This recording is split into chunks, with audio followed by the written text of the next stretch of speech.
সচেতন নাগরিক সমাজ এবং আলেম ওলামাদের বাধা বিপত্তি সত্ত্বেও বাংলাদেশে মানবাধিকার কমিশনের কার্যক্রম শুরু করেছে জাতিসংঘ। এমন নিউজ দেখতে পেয়েছি গণমাধ্যমে। প্রশ্ন হলো, এত বাধা বিপত্তি উপেক্ষা করে যখন তাদের কার্যক্রম চালু করা হয়েছে, এখন আমাদের করণীয় কি হতে পারে? খুবই দুর্ভাগ্যজনক একটি বাস্তবতা।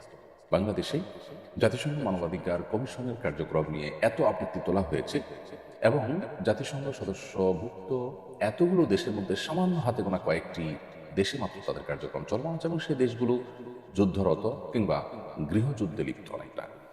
তো সেরকম একটা পরিস্থিতিতে যখন এই কমিশন কার্যক্রম চালু করে কোনো দেশে, সেরকম একটা কমিশন বাংলাদেশে এসে তাদের কার্যক্রম পরিচালনা করবে, এটা আমাদের জন্য খুবই অপমানজনক এবং দুর্ভাগ্যজনক। জাতিসংঘ মানবাধিকার কমিশনের কার্যক্রম, এটা নিয়ে নানা প্রশ্ন জনমনে রয়েছে এবং পৃথিবীতে তারা মানবাধিকার প্রতিষ্ঠার যে কাজটা সেটা করতে দারুণভাবে ব্যর্থ হয়েছেন।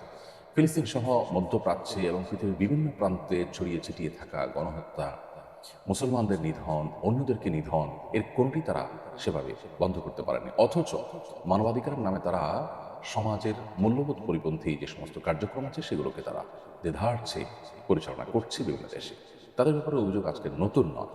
কেন বিভিন্ন দেশ তাদেরকে অ্যাকসেপ্ট করতে চায় না, অথচ আমরা তাদেরকে অ্যাকসেপ্ট করছি এবং অনেকটা খাল কেটে কুমিরার মতো কাজ করছি? সেটা সরকারের ঊর্ধ্বতন মহলই একমাত্র বলতে পারে। খুবই দুর্ভাগ্যজনক একটি বাস্তবতা হলো যে ইন্টারিম গভর্নমেন্ট তাদের যে কাজগুলো আছে সেই কাজগুলোর বাইরে এমন অনেক কাজ করছে যে কাজগুলো করার জন্য তারা না জনগণ থেকে ম্যান্ডেট পেয়েছে, না সেগুলো আসলে তাদের কাজের আওতায় পড়ে। উপদেষ্টাদের অনেকে এমন অনেক কার্যক্রম করছে যেগুলো আমাদের সমাজের মানুষের মূল্যবোধ পরিপন্থী, যেগুলো বিদেশিদের এজেন্ডা বাস্তবায়ন মাত্র। সেরকম কাজ তারা অহরহ করছেন এবং শেষের দিকে এসে যেন অনেক বেশি তড়িঘড়ি করে সে সমস্ত কাজগুলো করার চেষ্টা করা হচ্ছে, যে সমস্ত কাজ নির্বাচিত সরকার পর্যন্ত সাহস পেত না। কারণ জনগণের কাছে তার জবাবদিহিতা আছে, ভোটের জন্য অন্তত যেতে হবে, মুখোমুখি হতে হবে, সেই ভয়ে তারা যে সমস্ত কাজ করতে পারতো না, সেই কাজগুলো পর্যন্ত ইন্টারিম গভর্নমেন্টের অনেক উপদেষ্টা, অনেক মিনিস্ট্রি এবং কেন্দ্রীয় পর্যায় থেকে কোনো কোনো ক্ষেত্রে করা হচ্ছে। মানবাধিকার কমিশনের অফিস খোলার কার্যক্রম একটা সেরকম একটি কাজ। আমি বিনয়ের সাথে আহ্বান করতে চাই যে এটার বিরুদ্ধে আমাদের কথা বলা, আমাদের অবস্থান গ্রহণ করা, শান্তিপূর্ণভাবে প্রতিবাদ করা, এটা অব্যাহত রাখতে হবে। প্রয়োজন ওলামা একরাম এবং বিদগ্ধ মানুষদের নেতৃত্বে বিচক্ষণতার সাথে এই কার্যক্রম বন্ধের জন্য নানাবিধ কর্মসূচি আমাদের পালন করতে হবে এবং সেখানে আমাদের সর্বত্র সহযোগিতা করতে হবে যে কোনো মূল্যে। আমাদের দেশে বিদেশিদের যে থাবা, তাদের যে আগ্রাসন, মানবাধিকার প্রতিষ্ঠান নামে নানা নামে তাদের যে খবরদারি এবং আমাদের এখানে নানাবিধ তাদের আপনার যে সমস্ত মিশনগুলো আছে, এজেন্ডাগুলো আছে, সেগুলো যেন তারা বাস্তবায়ন করতে না পারে, সেজন্য আমাদের প্রত্যেককে সচেতন হওয়া দরকার।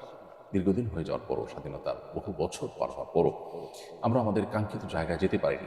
এর অন্যতম একটি কারণ, বহু কারণের মধ্যে থেকে একটি কারণ, যে আমাদের যখন যারা ক্ষমতায় এসেছে তাদের একটা অংশ কখনো কখনো তারা বিদেশিদের এজেন্ডা বাস্তবায়নে ব্যস্ত হয়ে গেছে এবং প্রশাসন এমন অনেক ব্যক্তিবর্গ আছে যাদেরকে খুব সহজে বিদেশিরা কিনে ফেলতে পারে এবং তাদের এজেন্ডাগুলো তাদের দিয়ে বাস্তবায়ন করাতে পারে। খুবই দুর্ভাগ্যজনক বাস্তবতা এটি। আমাদের জাতিসংঘের মানবাধিকার কমিশন অফিস এখানে ওপেন করা এবং তাদের কার্যক্রম শুরু করার বিষয়টা অনেকটা সেরকম। আল্লাহ রাব্বুল আলামিন আমাদেরকে শকুনের থাবা থেকে হেফাজত করুন, আমাদের প্রিয় মাতৃভূমিকে সকল প্রকার ষড়যন্ত্র থেকে রক্ষা করুন এবং আমাদের ঈমান, আমল, মূল্যবোধ এগুলোকে আল্লাহ তাআলা হেফাজত করুন। আমাদের স্বাধীনতা, সার্বভৌমত্ব যাতে কোনোভাবে নষ্ট না হয়, এ দেশটাকে যাতে কোনোভাবে বিভক্ত করার চক্রান্ত কেউ করতে না পারে। চট্টগ্রাম সহ যে সমস্ত অঞ্চলগুলো নিয়ে শঙ্কা আছে সেগুলো নিয়ে কেউ কোনো রকম ষড়যন্ত্র যেন করতে না পারে, আল্লাহ তাআলা আমাদেরকে সেরকম ধী শক্তি, সেরকম বিচক্ষণতা এবং সেরকম সার্বিক শক্তি সামর্থ্য দান করুন। হারামটাকে মসজিদ নির্মিত হয়েছে, আমি যদি এই বিষয়টা জানি সেই মসজিদে নামাজ পড়তে পারবো কিনা। যে মসজিদটা হারাম টাকায় নির্মিত হয়েছে আপনি জানেন, সেটা হারাম টাকায় নির্মিত হলেও মসজিদ হয়ে যায় এবং সালাত আদায় করলে সালাত আদায় হয়ে যাবে। যদিও যারা এই কাজটি করেছেন তারা গঠিত কাজ করেছেন এবং আল্লাহর ঘরকে হারাম তারা নির্মাণ করা বা ডেভেলপ করা তাদের অন্যায় হয়েছে। তানভীর জাহিদ হৃদয় আপনি লিখেছেন, আমাদের দেশের সরকারি অনেক ঊর্ধ্বতন কর্মকর্তা অফিসের অধীনস্থ কর্মচারীদের দিয়ে ব্যক্তিগত কাজ করিয়ে নেন, যা চাকরির চুক্তির অংশ নয়। কর্মচারীরা চাকরি হারানোর ভয় কিছু বলতে পারে না। কোরআন হাদিসে আলোকে এই আচরণ শরীর হুকুম জানাবে, এটা সন্দেহাতীতভাবে আপনার অন্যায় এবং গুনাহের কাজ এবং এটা জুলুম।